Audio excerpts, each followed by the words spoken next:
नमस्कार, आप देख रहे हैं एनएमएफ न्यूज और मेरा नाम है ऋतिक ठाकुर। नेपाल के चर्चित और युवा प्रधानमंत्री बालिन शाह की लगातार मुश्किलें बढ़ रही है। सुप्रीम कोर्ट से बालिन शाह को एक और झटका लगा है। 16 मई 2026 को सुप्रीम कोर्ट ने उनके सरकार के एक और विवादित फैसले पर अंतरिम रोक लगाई और वो फैसला था भारत से आने वाले 100 नेपाली रुपए से महंगे रोजमर्रा के सामान पर कस्टम ड्यूटी का नियम। ये उनका तीसरा बड़ा कानूनी झटका है। आपको बता दें, जब से बालिन शाह की सरकार आई है, तमाम ऐसे फैसले बालिन शाह की तरफ से लिए गए हैं जिसकी वजह से उनकी मुश्किलें लगातार खड़ी हो रही हैं। सबसे पहले ट्रेड यूनियन और स्टूडेंट यूनियन को भंग करने पर रोक लगाई गई। उसके बाद दूसरा, स्क्वाटर्स एविक्शन। तो अब ऐसे में सवाल यह है कि क्या बालिन शाह की तेज सुधारवादी नीतियां अब आम लोगों और कानून के खिलाफ जाती हुई नजर आ रही है। आज के इस वीडियो में हम आपको बताएंगे पूरी कहानी कि आखिरकार कैसे बालिन शाह की जब से सरकार आई है वो इस तरीके के फैसले ले रहे हैं कि अभी ये कहा जा रहा है कि शायद वो संसद के लोगों से सलाह मशवरा लेना भी जरूरी नहीं समझते। सबसे पहले समझिए बालिन शाह कौन है, सत्ता में आने के बाद क्या कॉन्ट्रोवर्सीज हुई, 100 रुपए वाले नियम का पूरा मामला क्या है।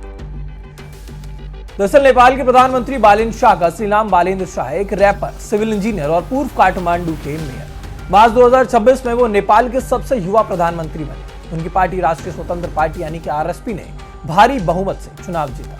जेनजी का प्रोटेस्ट था जिसके बाद मुखर रूप से उनका नाम और चेहरा सामने आने लगा। इसके बाद पुरानी पार्टियों का सफाया भी हुआ। लोगों ने उन्हें बदलाव का एक बड़ा चेहरा मान लिया था। Anti corruption, merit system, VIP culture खत्म करने का वादा बालिन शाह ने किया। लेकिन सत्ता संभालते ही कंट्रोवर्सीज लगातार बालिन शाह के खिलाफ शुरू हो गई। बालिन शाह सरकार की मुख्य कमियां और विवाद। ट्रेड यूनियन और स्टूडेंट यूनियन भंग। सरकार ने पहले दिन ऑर्डिनेंस लाकर पार्टी से जुड़े यूनियनों को भंग करने की कोशिश की। सुप्रीम कोर्ट ने लगाई अंतरिम रोक। दूसरा, 100 नेपाली रुपए कस्टम ड्यूटी नियम। भारत से आने वाले रोजमर्रा के सामान पर 100 नेपाली रुपए से ज्यादा मूल्य होने पर ड्यूटी। आम लोगों और मध्य क्षेत्रों में भारी नाराजगी। तीसरा, स्क्वाटर्स की बिना पुनर्वास एविक्शन। काठमांडू में अवैध बस्तियों पर बुलडोजर कार्रवाई। कोर्ट ने बिना उचित प्रक्रिया और पुनर्वास के हटाने पर रोक लगाई। चौथा, मंत्रियों के इस्तीफे और विवाद। श्रम मंत्री दीपक साय, पत्नी को पद देने का विवाद। गृह मंत्री सुदान गुरुंग, व्यवसायी से संदिग्ध संबंध का आरोप। कैबिनेट में अस्थिरता बढ़ी। पांचवा, ऑर्डिनेंस के जरिए संसद को बाईपास। संवैधानिक परिषद और विश्वविद्यालयों जैसे महत्वपूर्ण बदलाव ऑर्डिनेंस से लाए। विपक्ष का आरोप कि लोकतंत्र को कमजोर किया। छठा, संसद से वॉकआउट विवाद। राष्ट्रपति के नीति घोषणा भाषण के दौरान अचानक संसद से बाहर निकल गए। विपक्ष ने इस्तीफे की मांग की। सातवां, पुराने विवादास्पद बयान। ग्रेटर नेपाल नक्शा, भारत और चीन। अमेरिका पर और भारत पर कई तीखी टिप्पणियां की, जिसके बाद प्रधानमंत्री बनने के बाद राजनयिक चुनौतियां बढ़ी। तो वैसे में आपको हमने बताया मार्च महीने से लेकर के जब से सत्ता में बालिन शाह है, उसके बाद से ये 7 वो मुख्य हमने आपको विवाद बताए हैं जो उनकी सरकार आने के बाद हुए। ऐसे में जब बालिन शाह की सरकार आई थी तो तमाम गिरफ्तारियां भी जो पुरानी सरकार थी, पुरानी सत्ता के लोग थे, उनकी गिरफ्तारियां कराई गई। लेकिन अब ऐसे में बालिन शाह को लगातार तमाम झटके लग रहे हैं और ये सवाल उठ रहे हैं कि क्या आखिरकार बालिन शाह सरकार जो फैसले ले रही है उसमें लोगों का कोई जनहित है भी या नहीं। अब ऐसे में ये जो फैसला लिया गया सबसे बड़ा फैसला माना जा रहा है। ऐसे में 100 रुपए यानी कि भारत के 63 रुपए, इतने का भी सामान अगर आप लेकर के अपने बॉर्डर को क्रॉस करके वापस नेपाल आते हैं तो आपके ऊपर टैक्स लगेगा। अब अपने आप में, क्योंकि भारत और नेपाल वो बॉर्डर है जो कि तमाम देशों के बॉर्डर से अलग तरीके का ट्रीटमेंट है। यहाँ पर चाहे वो जीवन का सामान हो, चाहे किसी की मृत्यु भी हो जाए या फिर एक बच्चा चिप्स भी लेने जाता है तो बॉर्डर क्रॉस करके जाता है। एक अनौपचारिक रूप से यहाँ पर आवाजाही होती है, सामानों की खरीदारी होती है। अब लेकिन ऐसे में बॉर्डर पर कस्टम ड्यूटी वाले बैठे हुए हैं। बच्चों के हाथ से चिप्स का पैकेट भी सीज कर लिया जा रहा है। तो ये किस तरीके का फैसला है? नेपाल में इसको लेकर लगातार विरोध है। लोग क्या कुछ कह रहे हैं समझिए। पहले विवाह शादी होता है यहाँ पे, मरनी हरनी में जो भी हम लोग वहाँ से खाद्यान्न लाते हैं या किसान का जो समस्या है, मल खाद नेपाल सरकार जो उपलब्ध नहीं करा पाता है और वो मल खाद थोड़ा बहुत लेके आते हैं तो अभी का अवस्था ऐसा हो गया कि एक हिसाब से अघोषित नाकाबंदी कर दिया गया है।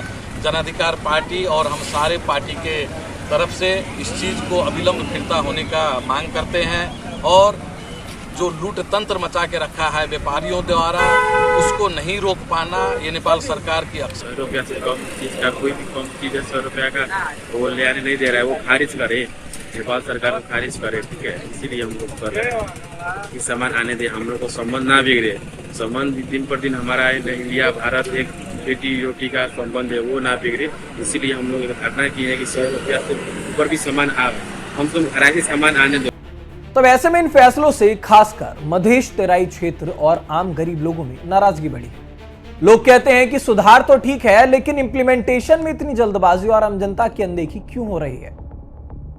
अब ऐसे में सबसे मुख्य मुद्दा, नेपाल सरकार के वित्त मंत्रालय ने अप्रैल 2026 में इस पुराने प्रावधान को सख्ती से लागू कर दिया। अब ऐसे में कोई भी व्यक्ति अगर भारत से नेपाल कोई सामान ला रहा है, उसमें सब्जी, फल, मसाले, बर्तन, कपड़े, स्नैक्स, यही सारी चीजें होती हैं जो भारत और नेपाल के बीच में लोग खरीदते हैं। इसके अलावा बहुत ज्यादा कुछ नहीं है। दैनिक दिनचर्या में जिन सामानों को इस्तेमाल किया जाता है उन्हीं को लाया जाता है। वो लगभग सामान छोटे से लेकर बड़े तक में अगर बात करें, वो सब्जी होता है, फल होता है, बर्तन होता है, स्नैक्स होता है। लेकिन अब इन सारी चीजों को कस्टम ऑफिसर्स वहां पर सीज कर रहे हैं। 100 रुपए की कीमत वालों पर भी जब टैक्स लगता है तो कहीं ना कहीं सरकार पर सवाल उठना तो लाजमी है।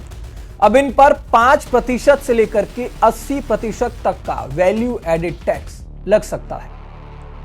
अब इसी को लेकर के सुप्रीम कोर्ट की तरफ से यह बड़ा झटका बालिन शाह सरकार को लगा है।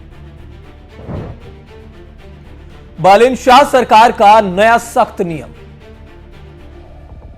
नेपाल सरकार ने पुराने प्रावधान को सख्ती से लागू किया।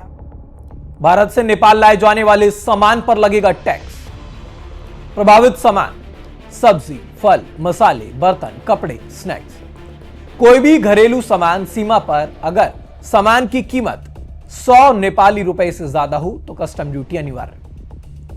तो अब ऐसे में यह बड़ा सवाल है कि क्या आखिरकार इस तरीके का जो नियम शुरू किया जा रहा है, इसको लेकर के जनता अगर विरोध कर रही है तो वो गलत है। सुप्रीम कोर्ट ने इस पूरे मामले में पूरी तरीके से फिलहाल के लिए स्टे लगा दिया है। अब नए नियमों को लेकर सरकार दावा कर रही थी कि वो स्मगलिंग रोकना चाहती है, राजस्व को बढ़ाना चाहती है, लोकल व्यापार को प्रोत्साहन करना चाहती है, यानी कि नेपाल के विकास के लिए यह फैसला लिया गया। लेकिन ऐसे में एकाएक अगर 100 रुपए का सामान भी आप रोक दें, उस पर अगर आप टैक्स ले रहे हैं तो यह कितना सही है, क्योंकि देखा है सभी ने नेपाल में किस तरीके से प्रोटेस्ट हुआ। सुप्रीम कोर्ट की भी तस्वीर अगर आप देखेंगे तो आपको पता लगेगा नेपाल की लगभग इमारत इंफ्रास्ट्रक्चर को पूरी तरह से तहस नहस कर दिया गया। अब ऐसे में जब नई सरकार आती है तो कहीं ना कहीं वहां के जो लोग हैं उनकी आर्थिक स्थिति भी इतनी मजबूत नहीं होगी।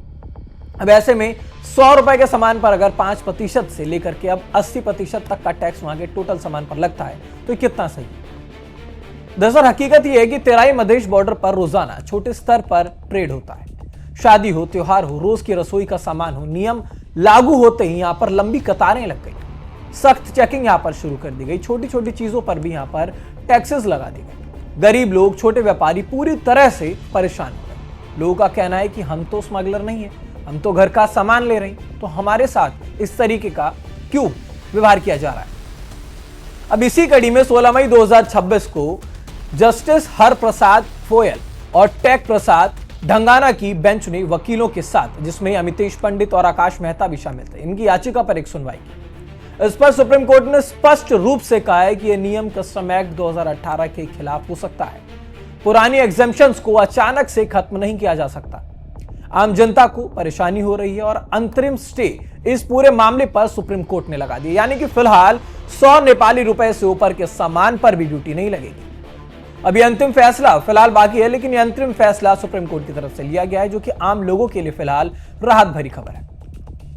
दोस्तों, बालिन शाह का यह एजेंडा एम्बिशियस तो है, भ्रष्टाचार मुक्त मेरिट बेस्ड नेपाल बनाना, लेकिन लगातार सुप्रीम कोर्ट से जो रोक, मंत्रियों के इस्तीफे और पब्लिक बैकलिश से ये सवाल उठ रहे हैं कि क्या सुधार की रफ्तार तेज है, क्या कंसल्टेशन और लीगल प्रोसेस की कमी आ रही है सरकार के अंदर।